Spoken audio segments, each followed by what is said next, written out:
This is Pete Turner, and you're watching the motherfucking Break It Down show. Oh, come on. All right, role reversal today. I'm Brad Hutchings. I'm hosting the Break It Down show with Pete Turner.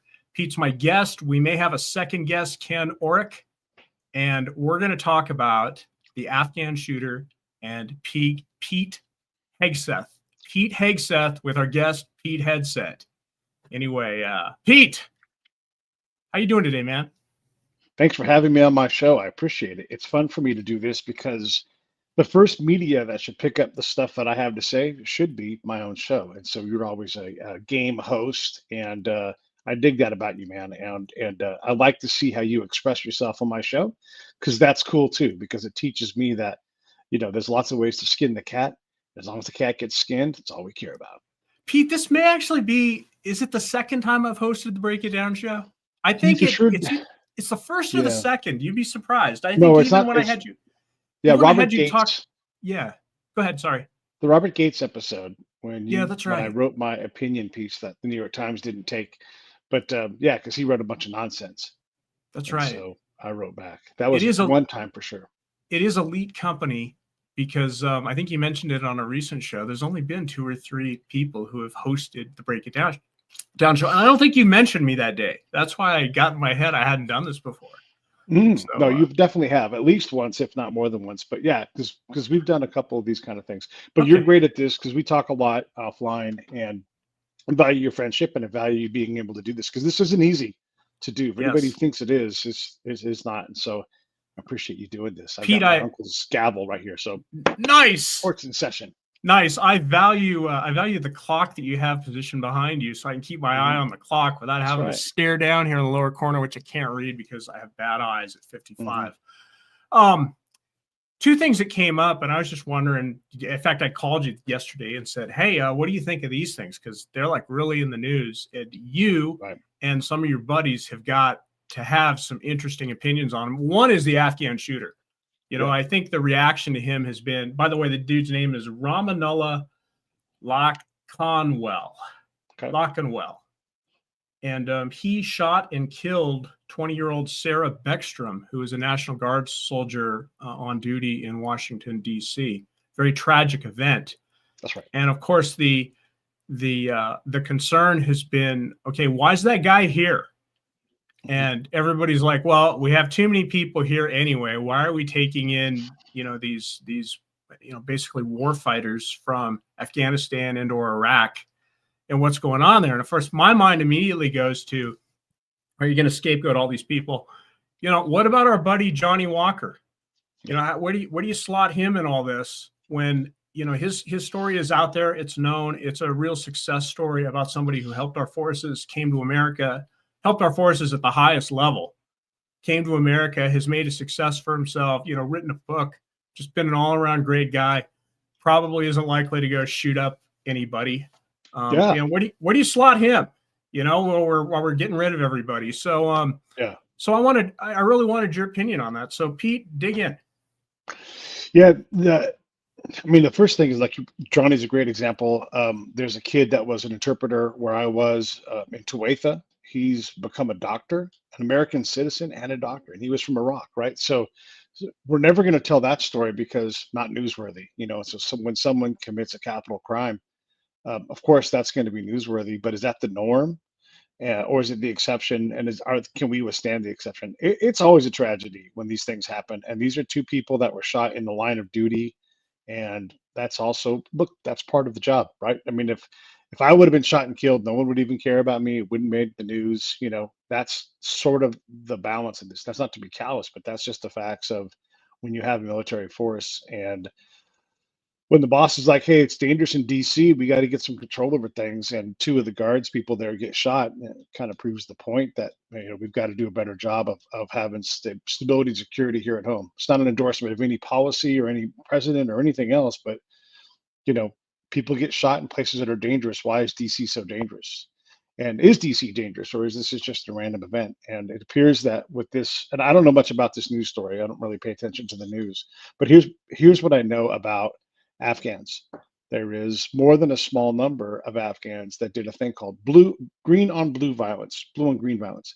blue on green being Afghans against Americans. So I've been in places where Afghans have killed Americans. These are our partners. Maybe they're wearing a uniform like I am. Maybe they are working on the camp doing something else, and they kill Americans. And it's a problem that we try to deal with. We don't really know what the answer is. We jump to a lot of conclusions, but the bottom line is, it's a dangerous, war-torn place, and there's a lot of damage in people. And to expect there be a perfect assimilation is not that's not a fair it's not a fair assumption. Most everybody's going to assimilate fine, but not everybody. And how do you find those people? How do you protect them? How do you protect each other? I don't know the answer to that, but this is a I would hate to say this, but this is a likely outcome when you bring people from other places and we don't have a system for inculturating or acculturating folks into our system and our belief. We already have a problem with political violence, I would say. And so here's a guy doing something in that scheme, and it doesn't surprise me. It's tragic. I hate it, but also it is the cost of doing business. So let's talk about ground level stuff here that you Okay. saw in Afghanistan and Iraq. You go out of camp, you go outside the wire, you meet with people, they give you information. What happens to those people when we leave? What would happen to that person if he was working with American forces when we leave the area? Because eventually Yeah. we leave, even in endless wars, eventually after 20 years, we leave. What Yeah. happens to them? I mean, easily not good things. Right. If you work with the Americans, you are exposed. And if you're in an area where they kill those people, people get killed. Absolutely, people that have worked with me have been slaughtered. There was a guy who was working with us that we thought was working on both sides. We cut him loose in a way that made it very uncomfortable for him to stay alive. That's the game of war. And so he got the kisses on the cheek. We made it clear that he was with us, and we left. And he What never happens? bothered us again. Yeah, You what know, happens to their families?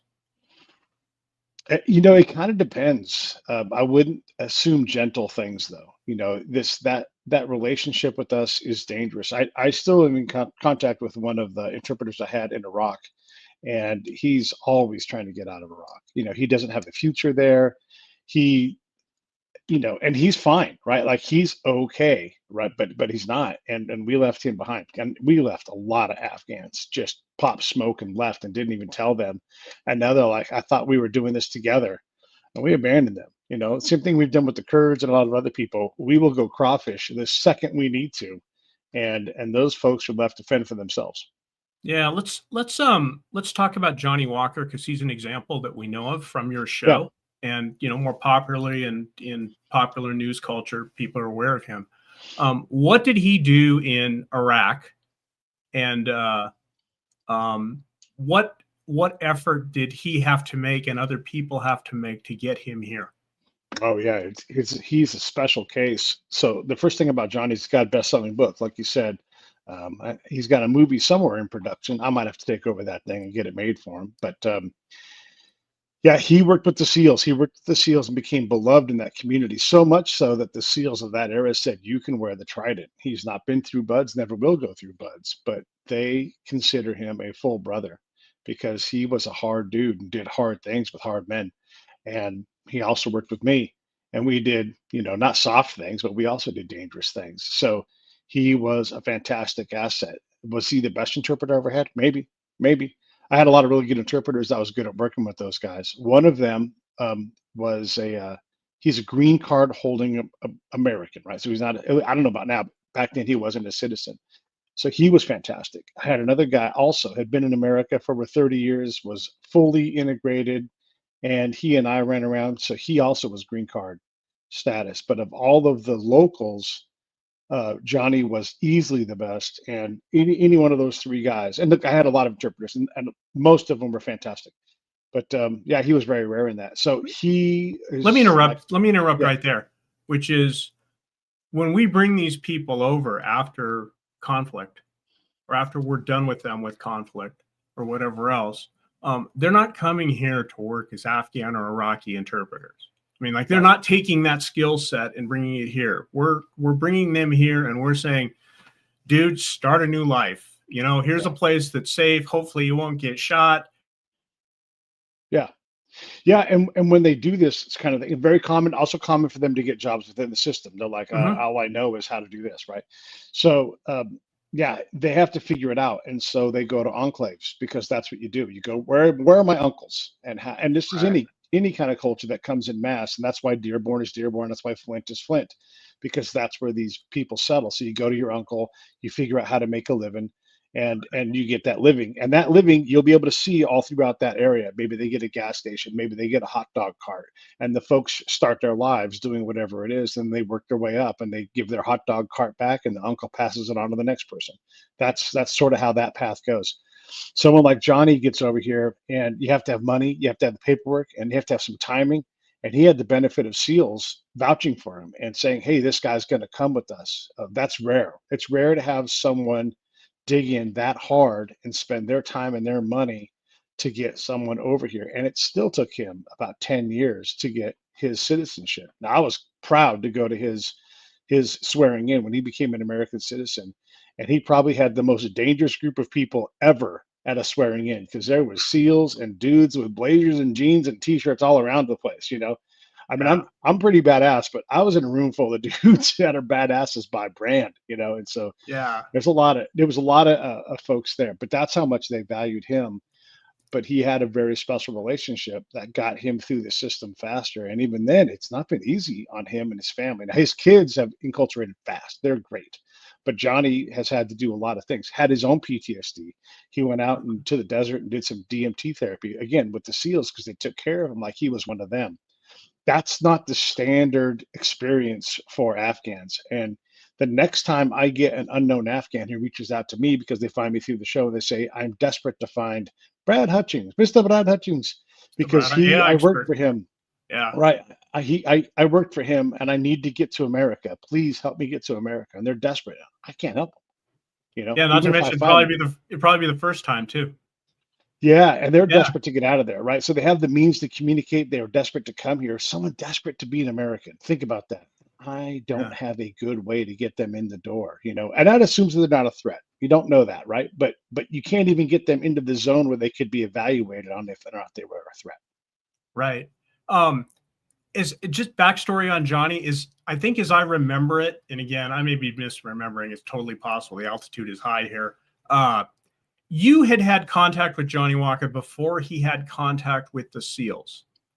Is that correct or No, contemporaneous? I was in a nadir between SEAL things. So they Oh, the got it. Okay. SEALs handed him to me Got it. specifically, Okay. Okay. and then they took him back after that. I Yeah. gotcha. So this was somebody you had contact with in the field, which is Mhm. how you now did you sort of get connected with Scott Husing through Johnny Walker, or was that another thing that was Separate, totally separate? separate. Okay, okay, got Yeah, it, I introduced Scott to Johnny.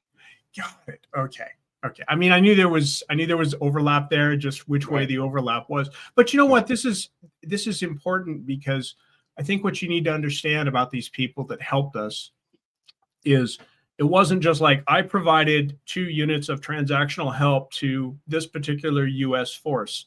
You know, these are people that you dealt with as people and you develop trust relationships with or distrust relationships with or right, whatever it may be, and who, you know, in the case of translators and the like, who kind of bridged a space between you, the forces, and the local population and the local right. governments. I mean, they were Yeah, very, very important to what we were doing there. Whether we were doing something there that was good or not, whether our whole goal was good, whether the way we carried it out was good. No, these people were very, very important to that. They were in grave danger if we left them behind.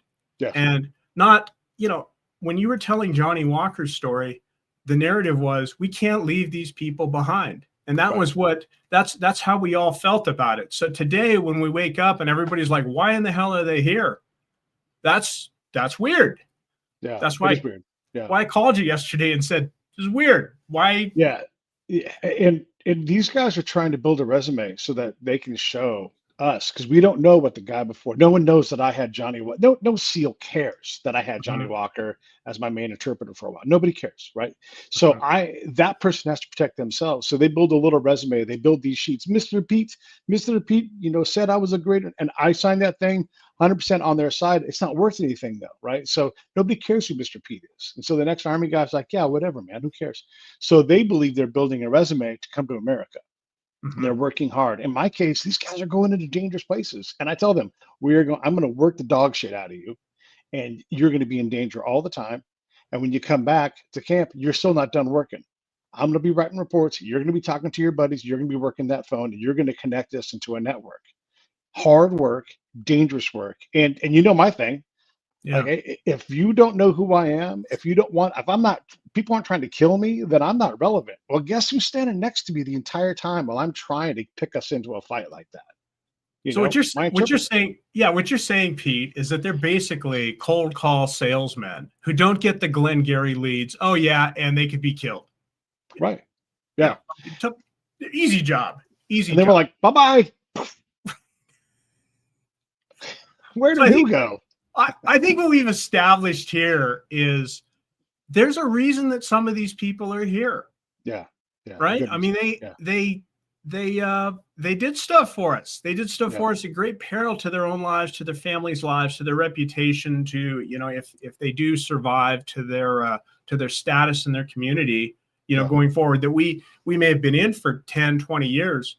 We just up and left. Yeah. You know, what Yeah. And I happens? would say my default would be to grab anybody who wanted to go, start paperwork on them the second they started working, and let them earn it, and then actually track it like it mattered. These Right. guys. So one of the tricks that I would do, because I needed buy-in from these guys, I needed to build trust, and so I would say, "Hey, Brad, how much do you make a month?" They make $450. All right, let's go. So we go to the contractor office, and I'm like, "Hey, I need Brad to get a raise," and they're like, "Yeah, of course," because Right. they've got money for it. They don't care. And so I would immediately get these guys raises. Ask any other person who had interpreters if they ever went out and got their guy a raise. They're going to be like, raise? Why would I do that? Think about that. See, let's Yeah. let's do a little callback to you know, where you're talking about these people have no support when they get here, other Hmm. than, you know, what their families are or whatever else. If they have Right. families, if they have communities that are here, Yeah. um, you know, you're providing that kind of support for them in the field when Hmm. they're not even like official U.S. assets, Right. and Right. yet they come here. And are we doing that for them? You know, I'm not saying we have to roll out the red carpet and give them a condo, you know, and a gold Yeah. colored Tesla. I'm not saying Right. that, but to expect that we bring them here and we don't do anything with them, and we expect, you know, great outcomes, I think is expecting a lot. And there is help, right? Some of them Yeah. do walk right into jobs, that kind of thing. But Right. it's not a program where any one person can say there were 500,000 Afghans that came. Here's where they are. Here's how they've done. No one's tracking that. And so it's Right. all catch can. And look, if you come here and you're an Afghan trying to become an American and you want to just go be an American and you just disappear from that system, hey, God bless, right? Like that's also part of the deal. But yeah, so we can lose track of people in a second. And then I don't know if you want to get into this yet or not, but the when people say the word vetting, Yeah, that let's is an talk let's actual, talk vetting. Yes. yeah, And that's an actual term. that's not my first experience with vetting. Was where I brought my first dog into a veterinarian, and the Right. veterinarian immediately stuck the thermometer and his finger up the dog's ass, and that Yeah, kind of ruined his attitude with veterinarians. This is not what's going on here. Pete, that's a what different kind of actually goes vetting. on with vetting? Yeah, so vetting is a process that guys like me, counterintelligence agents, that we do. There's different levels of it, the different words, a lot of them overlap. So if someone says they've been screened, right, that means we had a light interview and recorded the person into a database. A vetting should be, if we're going to use the actual term, something much deeper. Maybe there's a local and national agency check and all these things, fingerprinted, they've been iris scan, facial recognition scan, all these kind of things go into a vetting, and it's a bigger process. Probably I'm going to go interview their friends and family, ask for contacts, and get 2 or 3 layers out to try to truly understand this person. But that's not what happens. That's Right. not what Let's stop. happens. Let's stop here. Yeah. Okay.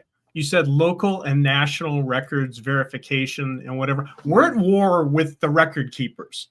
Yeah. We're literally in their country. We're destroying Right. their country. We're killing their people, and we're going to run a credit check on them, basically. Yes. Yes, Yes. that's Yeah.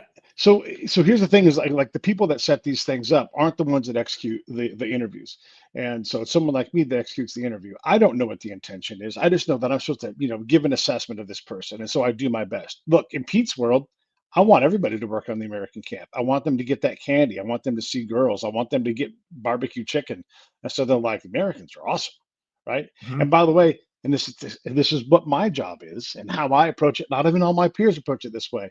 You've got someone bad? Oh, please, let's talk to him. I want to flip that guy. I Mhm. want to flip him. If I'm using chicken and money and music and girls to flip him, guess what? I'm gonna flip him. So I want the bad people, Yeah, but and but maybe yeah, if you don't flip them, can you still get information out of them? Can you get useful, yeah. actionable Yeah. information? That's I very can important still too. run him. Yeah, and if he doesn't want to flip and he's trying to run a double agent on me, now he's a triple agent. That's fine. That's the game, and I want that game. I need those opportunities, right? So I'm very much like, yeah, I'll screen you. I hope you like having a job because we're going to be here. A lot of these guys who get screened are going to be standing on an American camp, pushing a broom around, or hosing something down, or just being helpful, right? And they'll be often guarded by someone with a loaded weapon who's watching them every second of the day as they tear down this building or whatever the task is, right? So they're quite often guarded, right? And so they usually, for the most part, aren't a threat. Now, bad things have happened, but you put a million people through a system, you're going to have some bad things happen. So that's first thing. So screening and vetting are different things, and I'm using those terms in a very specific way. So when someone says, "Oh, he was vetted," that's probably bullshit. And the next thing is just because you're vetted doesn't mean you didn't come in run into Pete's like, yeah, let's go. Let's get this guy in this camp. He's going to work for the CIA. I don't care where he's going to work because if he's running an op, we're supposed to see it. And I want that. I want the guy to raise his hand and be like, I'm running an op. And you're like, oh, great. Thank you. Get me. I mean, that's the whole like idea of counterintelligence, right? So how do I find someone else's agent? Oh, you're going to work on my camp? Oh, yes. Right. So Perfect. Yeah. we want that, right? But we often don't think that way. So this is really what happens with vetting and screening is that it is a function of the function. So someone says, hey, we need to have a bunch of counterintelligence agents doing interviews all day. And so 5,000 people are just imagine 5,000 people in a queue. We have four guys, they can do 4 interviews a day. Well, do the math on how long that's going to take to get through 5,000 people. It's going to take a while. And that means nobody's gone on vacation, nobody's got sick, whatever else. Can't add any capacity. So now they're like, hey, my agents are going to be working for the next 3 years just interviewing these 5,000 people. That's not fast enough. We need to get these guys through faster. And Yep. so as long as there's a file on them, like just get them through, we'll come back, we'll pull them back in later, right? So there's a lot of that kind of thing. And so we're processing these people, but the line never ends. It's always growing. The same guy might come through line 3 times. And you're like, who are you? I am Mohammed bin Mohammed. And you're like, oh, because you look like Mohammed David Mohammed. I go, that's not me. That's my brother.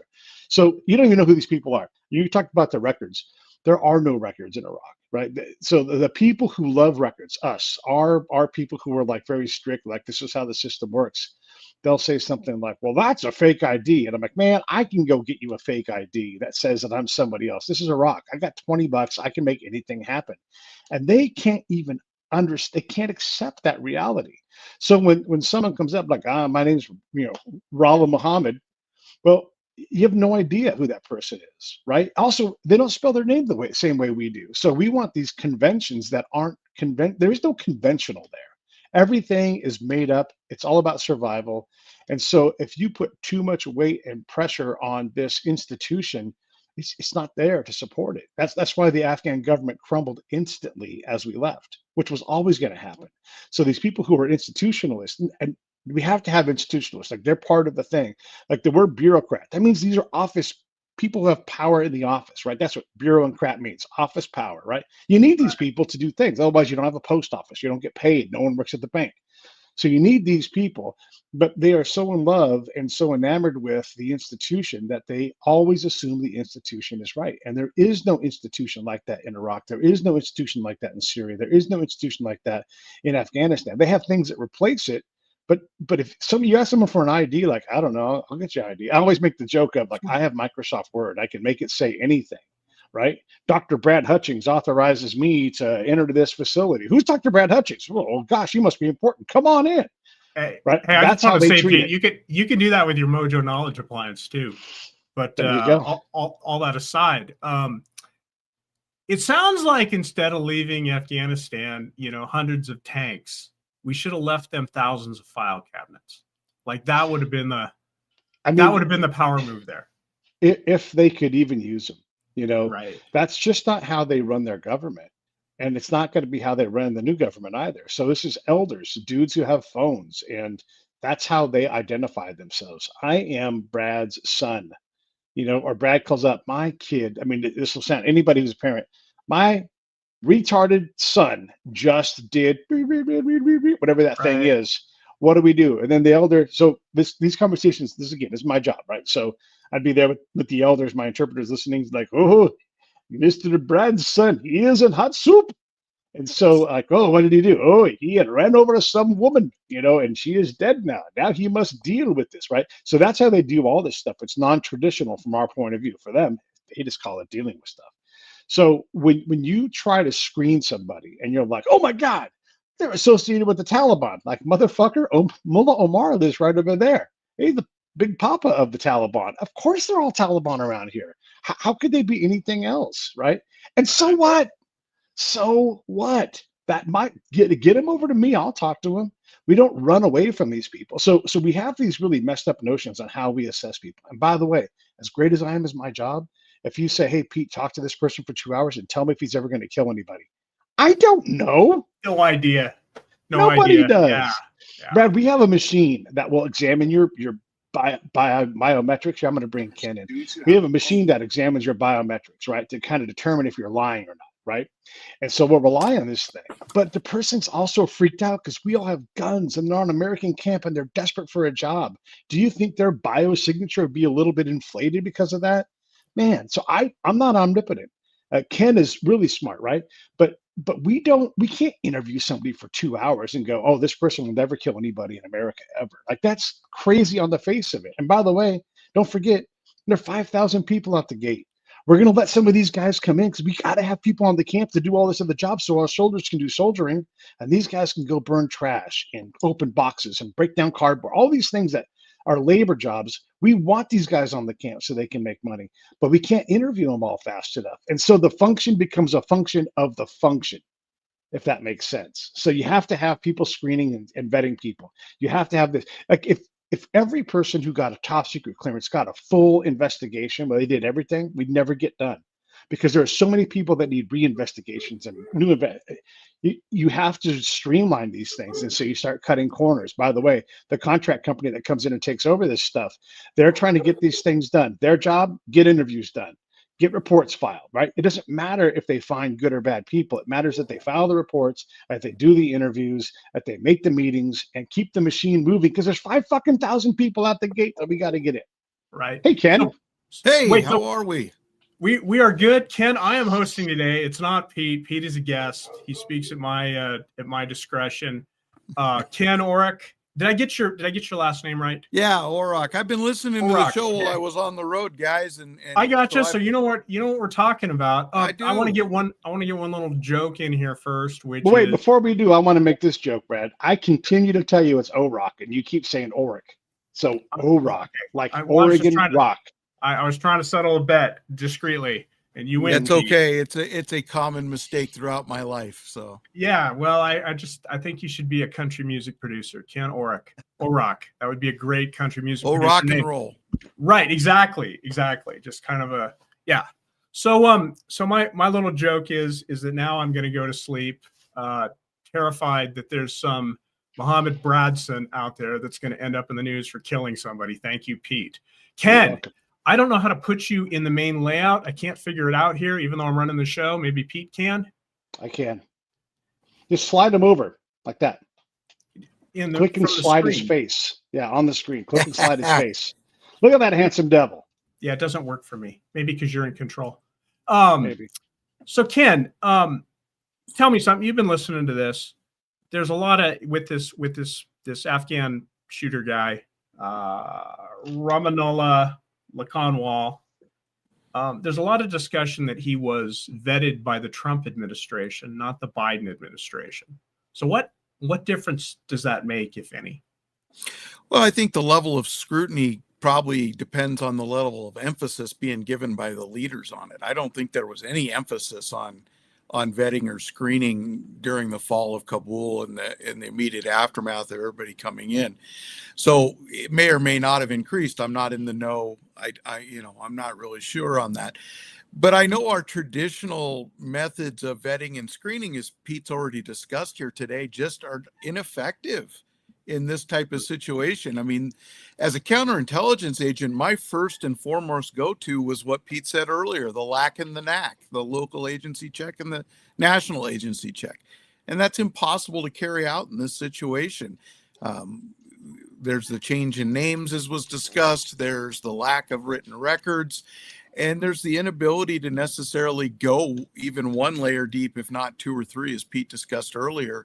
You know, as a CI agent doing, personnel security interviews and for people with security clearances up to the highest levels of security clearances in the U.S. government, special access programs and such, you know, we were always peeling back those layers of the onion to try to get to somebody that was going to give us the derogatory information, or DROG as we always refer to it as.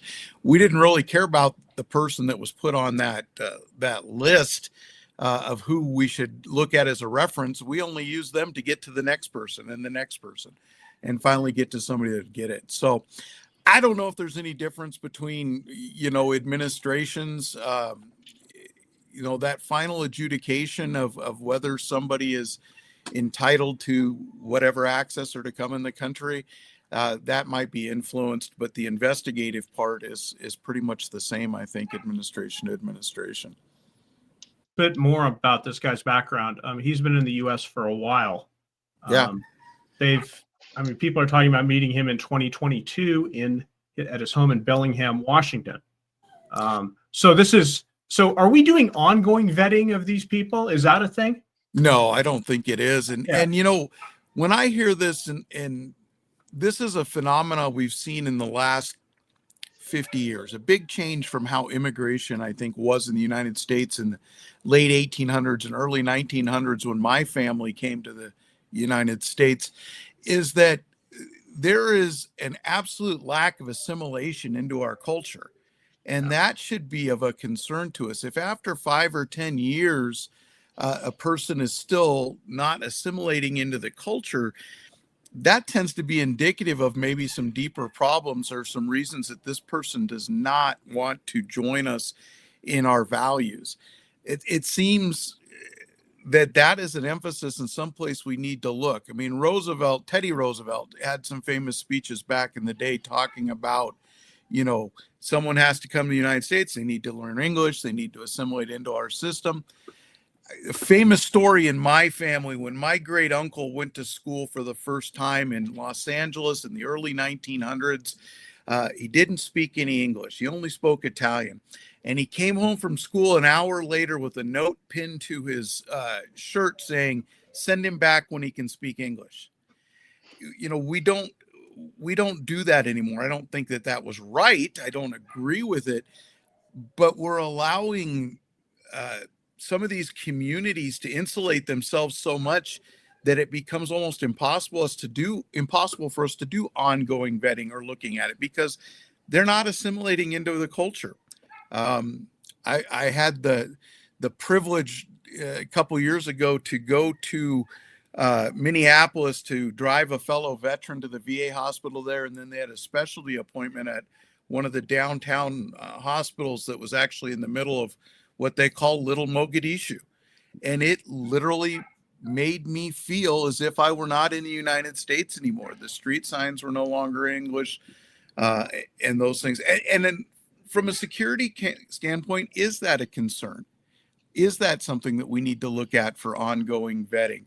And does that make that population more susceptible to radicalization or to outside influences than somebody, let's say, that is completely assimilating into U.S. culture? Yeah, I think, and the other thing there too is, this will paint me as very, very old school and completely politically correct. But the time I grew up, we talked about things being a melting pot. Right. We were not separate tribes, living adjacently in a shared land. We were people with different backgrounds that you could have friends that were, from any color, any religion, any whatever, and you mixed it up. I love Jewish food. What can I say? Oh, yeah. I've been around a lot of Jewish people, right? I know how to operate a bagel bar for sure. I like my Greek food. but you know, they bring their cultures, with them, and they share them, and that's how we, you know, kind of become a bigger, better culture. And we're in a space right now. And again, you know, I'm completely old school, completely politically incorrect. We'll probably get banned for, you know, having said this.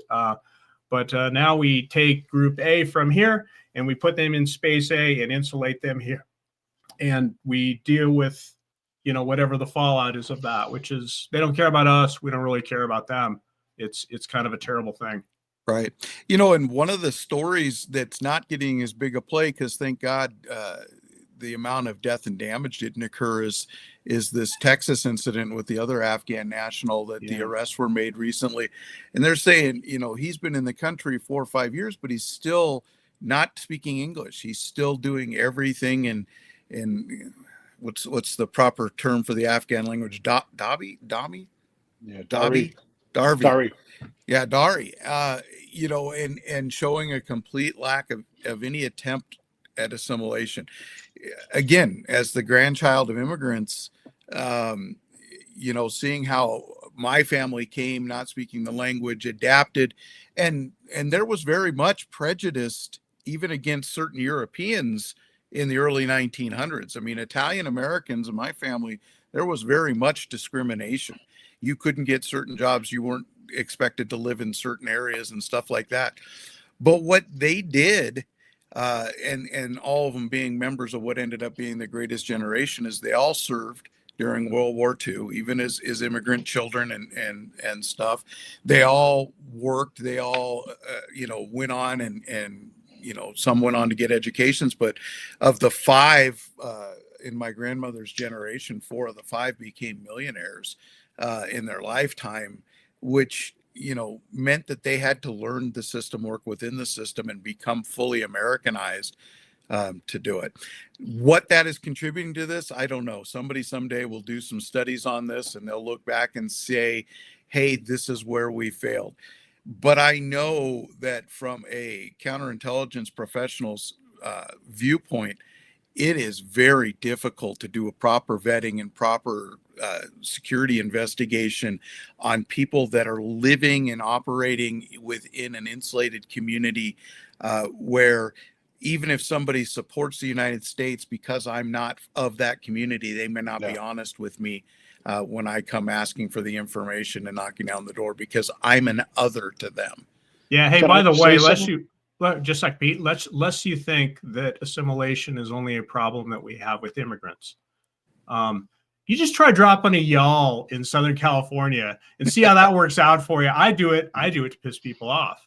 But it's effective because they expect assimilation to their ways, but they don't like the assimilation thing that we might expect from, you know, people coming from far away. Pete, you're up. One of the concepts too to think about is when you come here and you're trying to survive and you're from somewhere else, you're not part of the system. So you end up quite often being extra legal. And so you're not going to get the building permit. You're not going to get the business license. You're just going to work outside of the system.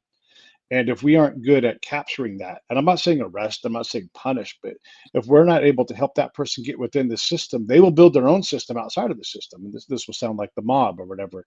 But when you're tribal and the tribal leader, the uncles are the ones that are the government, there's a chasm there that's hard to get across. And this is their norm. So we want them to accept our culture because they're here, but that takes time. And if we're not going to guide them towards that culture, then they got to do it on their own at their own pace. And if they find a living outside of the norms, and so I'm not saying that they're not criminal in some of the things they do, but they're really more extra legal because they have a system that works for them. And we had the same problem in reverse when we were there. We would say, here's your court system, here's your crime lab. And they're like, yeah, we handle that over here in these tents and we take care of it. We don't, I mean, I would do this all the time. No, wait, up to and including murder, no big deal. I'd write this down. And then our rule of law guy, the institutionalist, would say, no, they don't have rule of law. I'm like, well, they do. They just did it. You just don't like it. And so all of these things exist when they come here, especially if they go to enclaves, which they need to for support. And we're not great at that follow-on support. So yeah, some people are going to go astray of the law. And has nothing to do with President Biden, President Obama, President Trump. None of that has anything to do with anything. We look at, and you can hear it. So Ken and I are people that know how to vet people. We know how to screen people, and we know that we're fallible on this. But people who are in the administration above that, these are institutionalists, these are bureaucrats. And so they're like, yeah, we vetted those guys. You know, like what does that even mean? Right. You know, so you can vet somebody. I vetted hundreds of people on Iraq, right? But back then, Wi-Fi wasn't ubiquitous like it was now, and there's dust everywhere. So we would burn through computers at a rate that was unsustainable for keeping data on a hard drive. And so we would screen, and then that computer died, hard drive in the trash. That's it. That record is gone. We could never upload it because the Wi-Fi wasn't strong enough. Not even the so we had Ethernet cables, but still at some point you're going over the air, and so we couldn't put 600 records with fingerprints all over the air back then. It just wasn't possible. So Yeah, these records disappeared. Yeah, so imagine us with Starlink and SSD drives. We would have absolutely won in Afghanistan and Iraq, and everything would have turned out great. George Bush just did it 30 years too early. He did too early. I think what we've done here in 40 minutes is we've shown that there's a lot deeper thinking to what goes into somebody's head when they come here, and there's one more thing to say about this too. Yeah. That vetting, that screen, that's a snapshot in time. However high the resolution is, we kind of talked about that. But that person goes on, and we're not necessarily going to follow up with that person. You asked a great question: do we continue to talk to them? Ken and I are like, no. Like I can't legally, a CIA agent in my case, Army. We can't legally track an American. I mean, there's very specific cases where we might have some kind of thing like that. Maybe the FBI can, but that's not what we're supposed to do for people who aren't in trouble. We're not a police state. So I had to say that too, because you vetted me when 10 years ago. Well, shit, I'm a totally different person by now, right? Yeah. Well, and that's why, Pete and I know, and you probably know also, when you hold a security clearance, especially a high-level security clearance, there's a thing called a periodic reinvestigation, or a PR. And every 5 years, it used to be for a top secret, every 10 years for a secret or lower, you were reinvestigating that person because, like Pete said, things do change. Ex-wives were always a great source of derogatory information on somebody because in the last 5 or 10 years, they'd gotten divorced. Well, this person that before told you everything you wanted to hear because they had a financial interest in this person maintaining or getting a security clearance, suddenly now is giving you a whole nother list of information and stuff like that. And we don't do that. We don't do that for citizenship. We don't do that for allowing people into our country. I don't know that we should. I don't know that that's a good thing. And I agree with Pete. The last thing I want to see is a police state and over involvement of the government in our lives and in these kinds of things. But, one thing that I think was mentioned that's probably worth looking at in a little more detail, whether we do it today or do it later, is, again, Americans, as Pete and I have discussed before, think everybody thinks like us. Thinks that everybody thinks like an American, that everybody's culture is like an American. So it's okay that we let them set up this little enclave over there because they're just like us, and they're not. And we understand that, having lived outside of the United States, having operated outside the United States, they don't think that. They don't value necessarily the same things we do. They don't value children. I always go back to the famous Cold War song of "Do the Russians Love Their Children Too?" Well, in that case, the Russians did love their children too, and we figured that out. And because they had, to pretty much the same extent, a Western Judeo-Christian value system and view on things, we were able to find some common ground. But there are cultures that don't value their children. There are cultures that will put their children with a bomb strapped to them and send them up to that checkpoint. There are people that believe in the systemic sexual abuse of children or the systemic sexual abuse of women is okay because that's part of our culture. And I think the majority of Americans have a hard time accepting that because we want to think the best about everybody. We want to think that they're just like us. They're good people. They value the same thing, so we're all going to get along.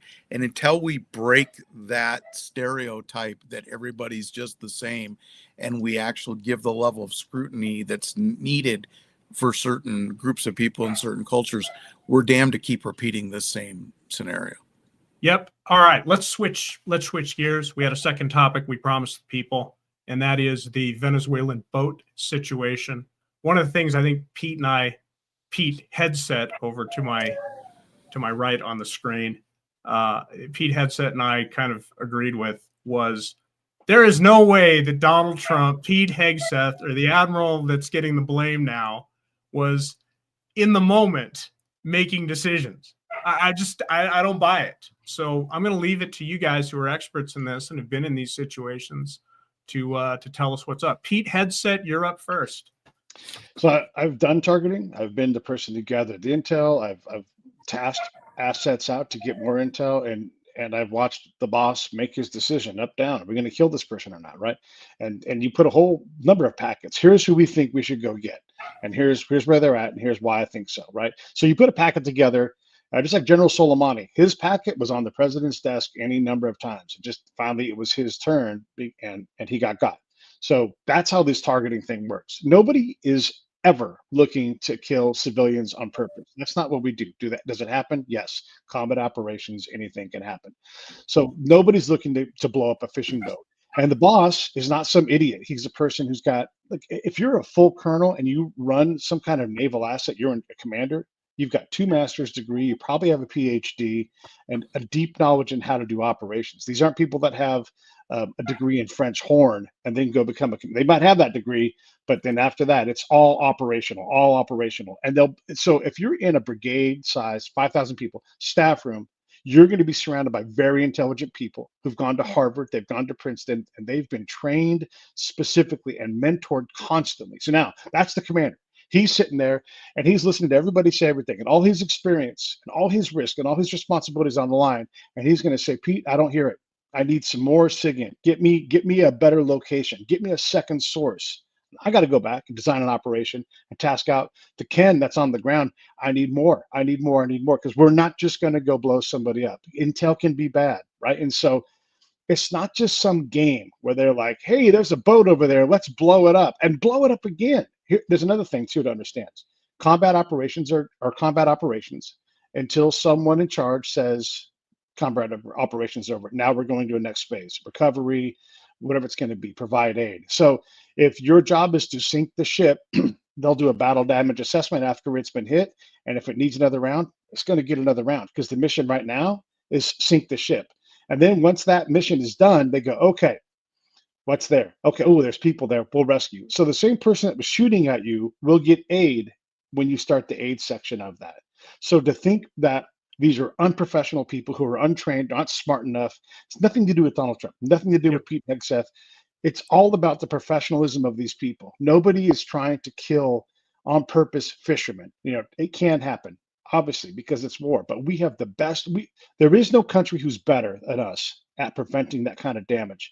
Maybe the Israelis go to greater lengths. It's competition there, but we are not trying to harm innocent people. We are not trying to see. If they say that boat has drugs on it, I know to trust my peer who's like, there's drugs in that boat. My God. So Pete, I don't have one or two. Yeah. Two things here. One is, I think you've represented this level of command professional very, very well with what you've talked about there. Right. We haven't gotten into, Secretary of Defense watching this play out on, some sort of screen. We haven't talked about some admiral who is, thousands of miles away, directing whatever's going on, approving what's going on. We certainly haven't talked about the president. Ken, I'm going to bring you in. I'm going to try to bring you in. There we go. And then you're the operator on the ground. You're the guy who's responsible for, dropping the bombs, seeing what happened, dropping the bombs again, whatever else. What's going on in your head through this? And what's the time frame that this is happening?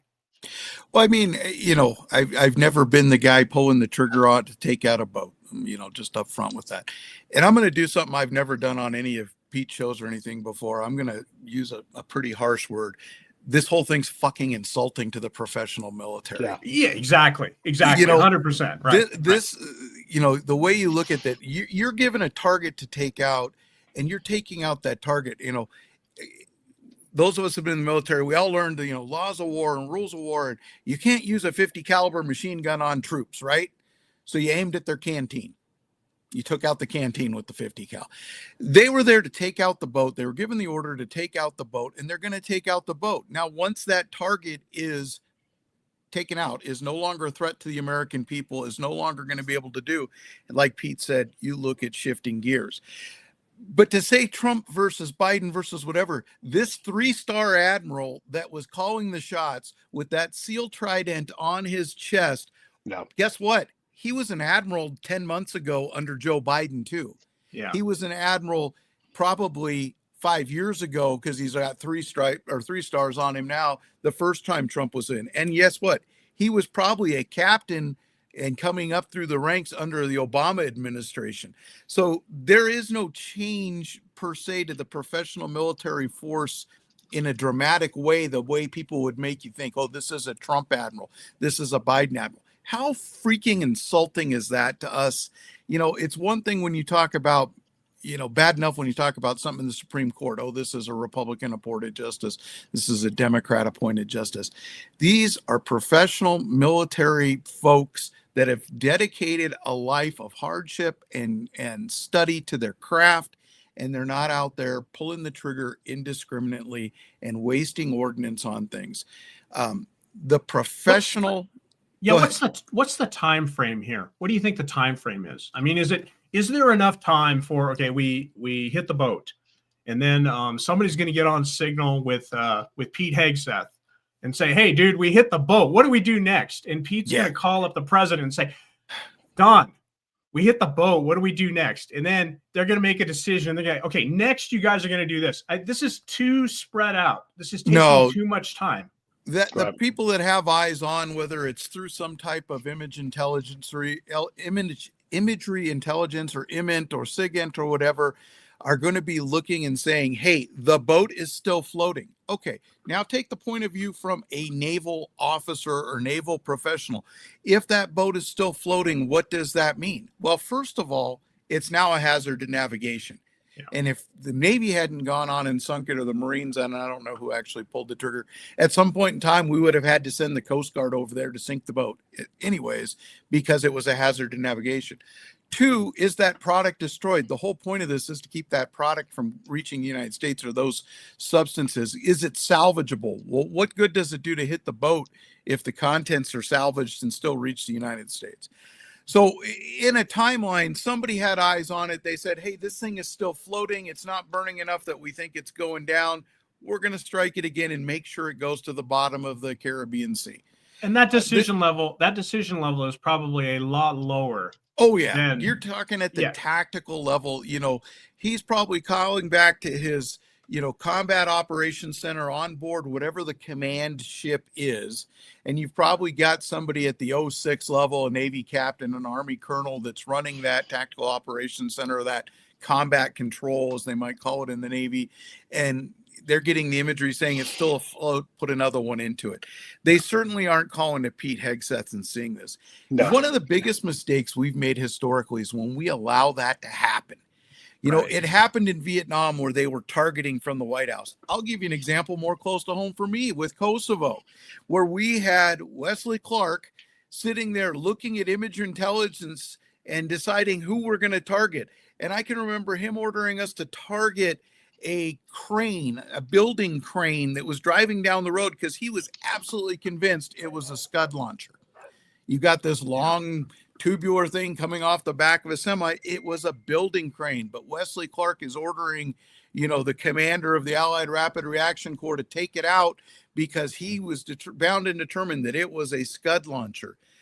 These decisions have to be made as close to the battlefield as possible, because the people closest to the battlefield probably have the freshest intelligence and the best eyes on it. Can mistakes happen? Yes, it is the fog of war. And I will disagree with Hegseth yesterday. He said that they don't, the press does not understand the fog of war. I disagree. They choose not to understand. They choose to ignore. They choose to live, not understand that we operate at a certain level of ambiguity as we're dealing these things. And, you know, I'll go back to one of my heroes in history, Teddy Roosevelt, who said over and over again, it's not the critic that counts. It's the man that's actually in the arena. And we have to believe that we've invested enough in these commanders, enough in these soldiers, sailors, airmen, Marines. I'll add guardians now for our Space Force folks out there, that we've invested enough in their training and their professionalization that we're going to let them do the job. We don't let the Surgeon General in Washington tell a surgeon in Las Vegas how to do an appendectomy when he's in the middle of cutting into it. We trust that surgeon's been trained, and we give him the authority, and we don't say somebody 3,000 miles away can interfere with that. And why we think that we should have some kind of centralized command and control down to that detail, down to what trigger is pulled and when, is just ridiculous. Yeah, and I think the task of the upper management of these things is to train the active people down low what to do in the moment, so they can have their moment, they can do it right, and then review it and improve the process, that sort of thing. It's not to decide, shoot here, hit him in the head, hit him in the heart, and no, that's not what goes on. So there's another element to this too, is the if there is something illegal that happens, we have a powerful system for that. And so the guy in the next task force over is called by the boss above him, and it's like, hey, send over General or Admiral so-and-so and have them investigate this action and make sure we know what happens. And this is not a peer thing, right? These investigations are serious business. And so people are held to account. Now, look, they may decide whatever crime may or may not have happened, we're going to call that war, and we're going to wave it off and say, that's fine. That's the prerogative of a commander. But you will, like when I was counterintelligence support at a contract role, and someone walked into a chow hall in Iraq and they blew it up. And he was on the camp that I was responsible for counterintelligencing. And the first thing they did was they came to our office because we were supposed to catch people coming in. Now, it wasn't our fault. We didn't even talk to that guy, but we had to be ready to stand to account for our portion of that job. Right. And so, and it's a serious thing.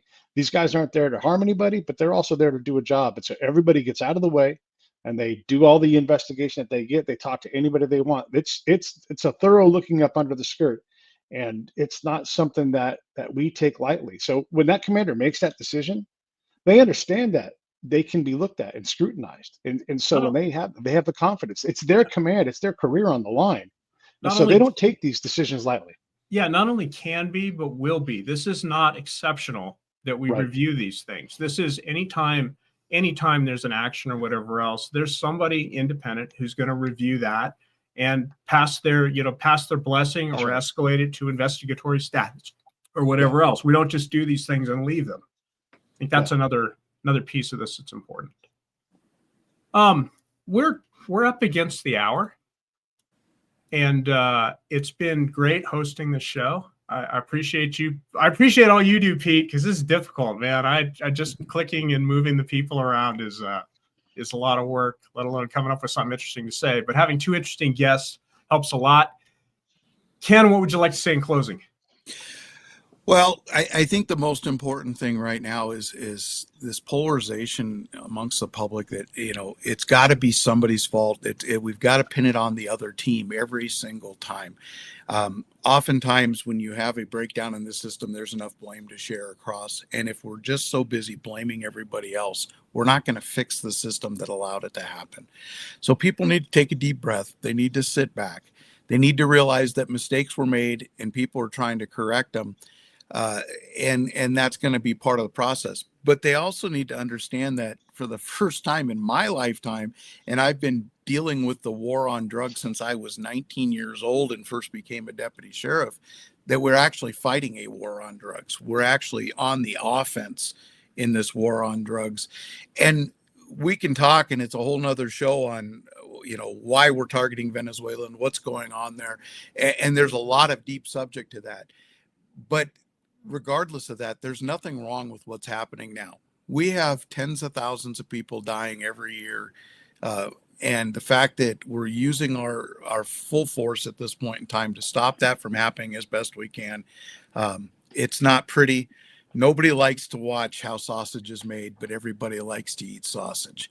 And right now, unfortunately, people have chosen to want to show us constantly how that sausage is being made. And it can be distasteful at times, but it needs to be done. Yeah. And it's just egregious what the Venezuelan, operatives are doing, how they're operating. This is this is begging for some kind of response. Pete, what would you like to say in closing? So smuggling is a profession. Matter of fact, there's a smuggler in our green room right now, a guy who knows how this stuff works. Hal's off screen waving. So let me just say this. If you think that the only place this stuff comes from is Venezuela, I'm gonna tell you right now, I know from direct experience, that's not it. They get it here. These people are good at what they do. And so this is whoever the president is gets to set policy. That's the deal. You don't like that? Vote him out. But that's the rule. I don't care who the president is. I'm just saying that is their prerogative. And when they say we're going to take the fight to Venezuela and we're going to put pressure on them because they're harming Americans, that gets the prerogative of the boss. He gets to do that. And so we may not like it. You may not like war. I certainly don't like war. I don't want to see people harmed. Even if they're bad guys, I'd like to try to reform everybody. But that's the softy in me. But that's the reality. And so we're trying to, as a nation, we're trying to fix this stuff and trying to have less harm caused in the nation. And as Ken said, there's a lot of people that are harmed by drugs. And so, do I need to bring Hal in here for a second? Do it. I want to bring. All right. Yeah, bring Hal in. Hey guys, I'm Dr. Bradley. Nice to see you both. And I spent 15 years of my life in the Sinaloa cartel. 6 of those years I was smuggling actively every single month. So I do have a different slant, a different approach, and definitely a different attitude. But primarily, I was recruited out of Leavenworth Federal Prison by the Department of Justice. I spent 17 years as an undercover operative, a contractor, if you will, for the government, and went after narco-trafficantes in multiple foreign countries. I've been kidnapped and tortured. I've been captured and tortured and rescued. I've been through the hoops with it, brothers. But you know what? We just got to keep on plugging. And I agree. Hey, it's good to see you, brother, by the way. Yeah, good to see you, man. Anyway, this is a non-ending war. It is a non-ending war. But what we got to do is figure out a way to slice the pie a little bit thinner. And I think that's what's going on right now. And thank you for having me on.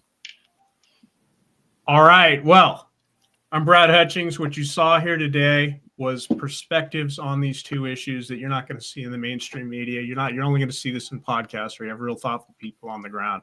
So I want to thank Pete. I want to thank Ken. Dr. Bradley, thanks for joining us. You have a good name. You too. And, thank you, sir. We're out. See you another day.